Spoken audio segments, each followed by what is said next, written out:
What's up, Net Soldiers under the Alliance? Welcome back to another video. Today is the first video of 2019. I've been wanting to make more videos recently.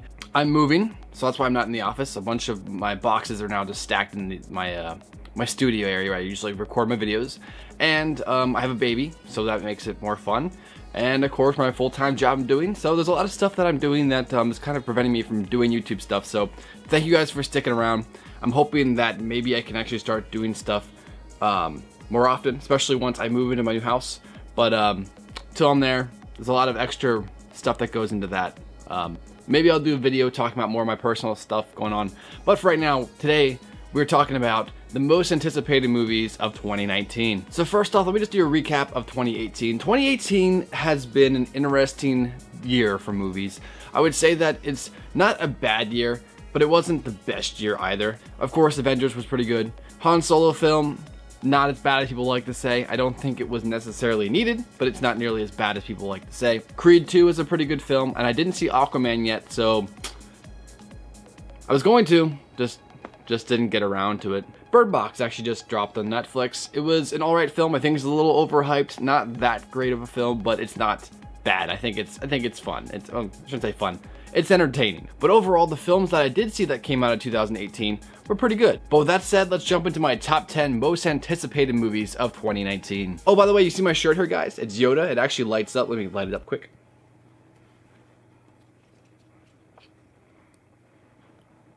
See the lights? They're lit up now. See that?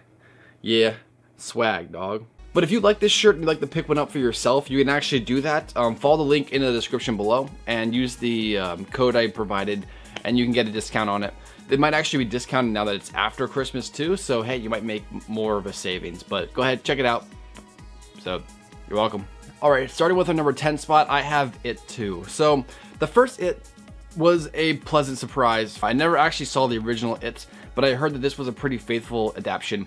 Watching it, the first movie was a good movie. Wasn't great. I think it was definitely overhyped. I think that the reason why it got more hype was because of the actor who plays in Stranger Things was in this one, so they were like, people were kind of feeding into the idea of like, maybe the nostalgia from Stranger Things was kind of feeding into this film a little bit. But overall, it was a pretty good film. Like I said, a little overhyped. Not a great film, but still pretty good. I ran out of other suggestions for this, so I decided just to put this as number 10. Looks interesting. I'm not necessarily excited to see it, but I'll definitely check it out once it comes on Netflix or whatever. Alright, at number 9 we have Aladdin. Now the reason why I have Aladdin on here is mostly because I just want to see how good Disney does or how bad Disney does. Like, the first Aladdin was not my favorite Disney film. And I'm definitely not like hyped to see this movie, to see it like succeed, which it will. But I want to see how well that they actually adapt the film or even change it. Disney has a pretty good idea of taking their older stories and kind of changing them just a little bit, tweaking them a bit so they still feel fresh and new, even though they are still the traditional stories. But I like what they did with the Jungle Book, and I'd like to see what they can do for the future. Aladdin. And I have another Disney one I'm going to be talking about later on this list that you probably already know. It's probably in all your top lists, but we'll get to that point.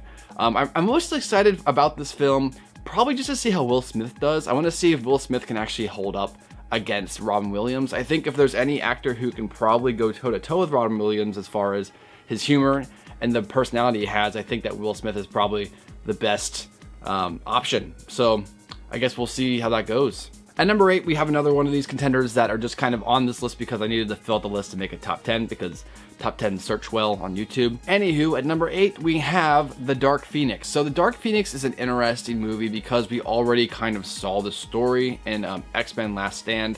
For me personally, if you guys don't know, when it comes to the X-Men movies, I actually don't really like them very much. I was always more of a SpiderMan guy, you know what I mean? Like back in the day, for you guys, you're probably around my age, back in the day there was like X-Men people and there were Spider-Man people. You know, there was two different type of ideologies on how Spider-Man or how superhero movies should be made.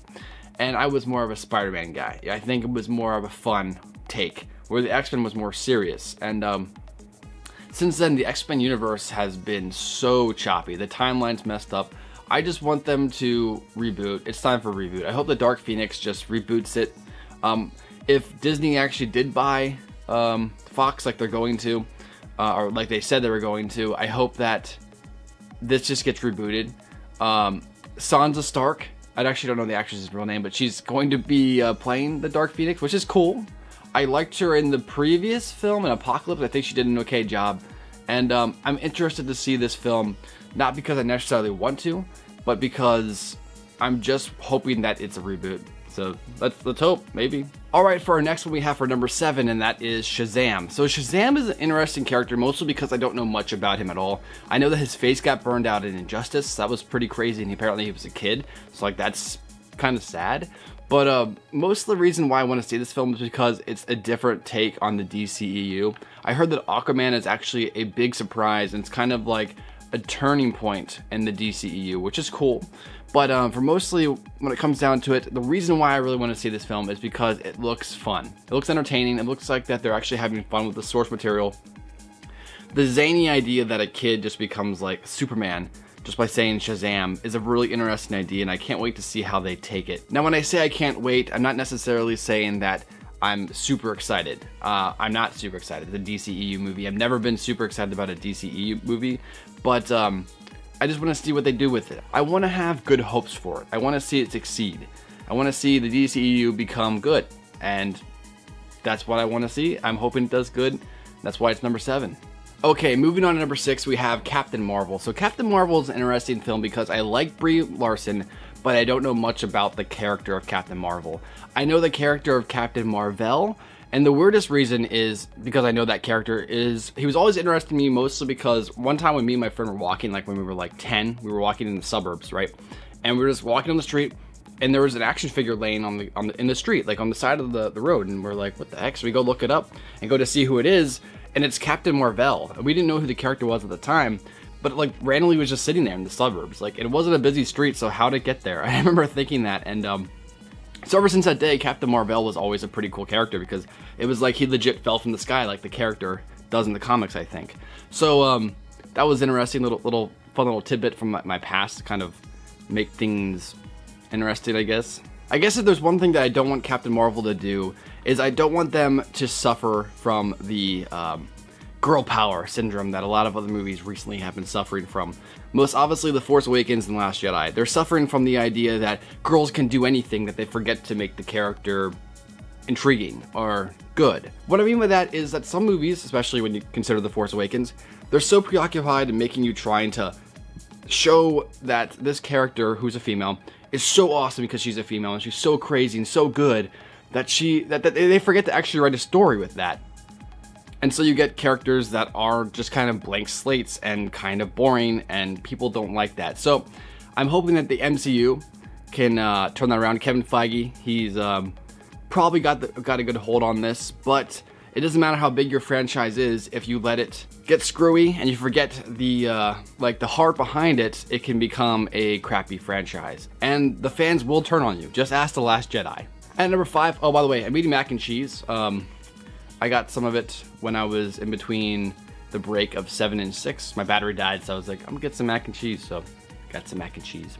Anyways, number 5, we have Toy Story 4. Now, this is an interesting film mostly because Toy Story 3 kind of ended the franchise. Do you know what I mean? This one I really hope isn't just a cash grab. I don't think it's going to be. I think this one is going to be the most nostalgic one we've seen so far. So while I definitely know this film is going to live off nostalgia, especially considering Toy Story 3 kind of did, Toy Story 1 was good, Toy Story 2 was great, and Toy Story 3 was good too, but it wasn't as good as Toy Story 2 in my opinion, so I'm hoping Toy Story 4 can kind of change that. Whatever the case, I'm excited, and I can't wait to see what happens next. And we're back. I just wanted to say, look, I might look like I changed, and the reason is because I did. I had to take a break from filming where I just was because the baby woke up. She's down for a nap. Let's see if I can get these rest of these 4 out of here before she wakes up again. Alright, so for number 4, I have Spider-Man Far From Home. This one is an interesting one to me too because I don't exactly know where they're going to go with it. So as far as the rumors go, it's going to take place after Avengers 4. So that means that Thanos is going to be taken care of, and we're going to be seeing a more mature Spider-Man, I guess you could say. The previous Spider-Man movie, Homecoming, was pretty good, but it wasn't able to top Spider-Man 2 for me yet. You know, I'm a Spider-Man 2 type of guy. I said that earlier in the video. Spider-Man 2 is one of my favorite superhero movies to date, so I'm pretty excited to see what's going to happen with that. But we'll see. Essentially, this is Spider-Man 2 again, right? So we've had 3 Spider-Man 2s, so I should say we had 2 Spider-Man 2s so far. The Amazing Spider-Man 2, which was awful. Probably the worst Marvel movie since like X-Men Origins. And so I'm actually kind of excited to see what happens with this next one. Will it topple the Spider-Man 2 mantle? You know, Spider-Man 2 is the best Spider-Man movie, but it's also one of the best superhero movies to date. So let's see if Far From Home can be able to topple that. All right, at number 3, I have The Lion King. The reason why I'm so excited about this is because I have 2 favorite Disney movies. There's Hercules, the animated one, and then there's The Lion King. And then I guess Tarzan would be like a close third.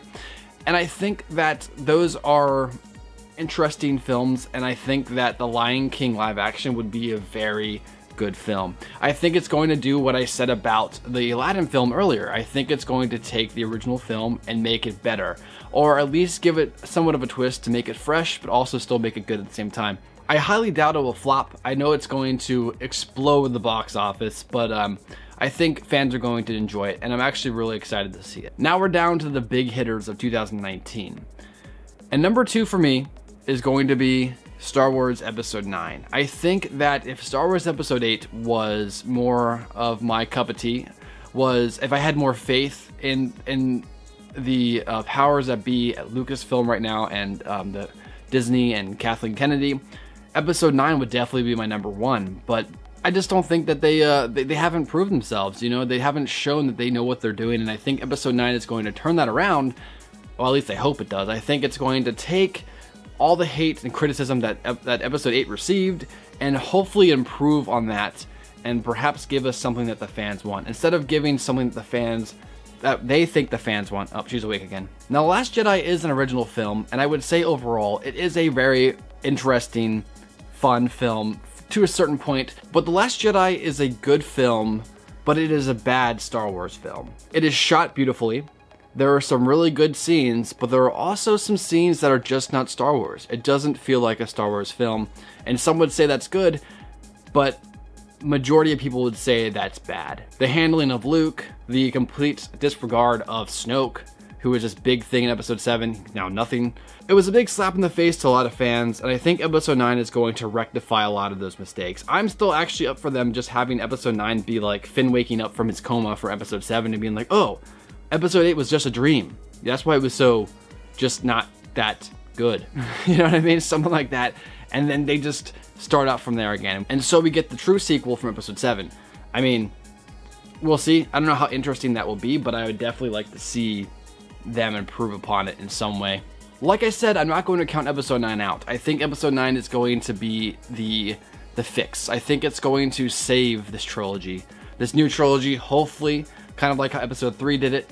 I'd like to see how it does. And while I'm excited, there is one film, of course, this year that I'm more excited for. And at number 1, we have Avengers Endgame. I think this has to probably be in everyone's top 3 movies. If you are a comic book fan, an action fan, a superhero fan, just movies in general fan, like you like fun entertainment, this is the movie for you. This is probably going to be the biggest film ever. You know, the last film, Infinity War, had a massive cliffhanger that everyone's preparing to expect. All right, looks like someone joined our video here. This is the baby. Hi, say hi to Belle. Hi, Belle. Yeah, she's so tired. Anyways, I'm gonna finish this video before I feed her. Infinity War ended the film in a way that left this massive cliffhanger. Who's gonna come back? Who is going to not come back? Do you know? We saw some leaks. I'm pretty sure Captain America is gonna bite the bullet, but he might not. Do you know? Did Tony Stark survive his fatal wounds? What's up with the time jumping stuff we've seen leaks of? I'm excited for it. I'm super pumped. I think everybody else is. Are you pumped? Belle's pumped. Look at her. She's so pumped, right? Are you pumped for Infinity War? Yeah, she's pumped for Infinity War. So, I guess we'll see how things go. And, yeah. So there you go, guys. That's my top 10 most anticipated films of 2019. Hoping they're all good. I'm guessing that more than half of them are going to be bad. But I guess we'll just have to wait and see. But what are your top 10 anticipated films of 2019? Let me know. Comments below. Please remember to like, subscribe, and turn notifications for more. And until next time, guys, I'll catch you later. Peace. Oh, wait, hold on a second. Peace. She said peace too.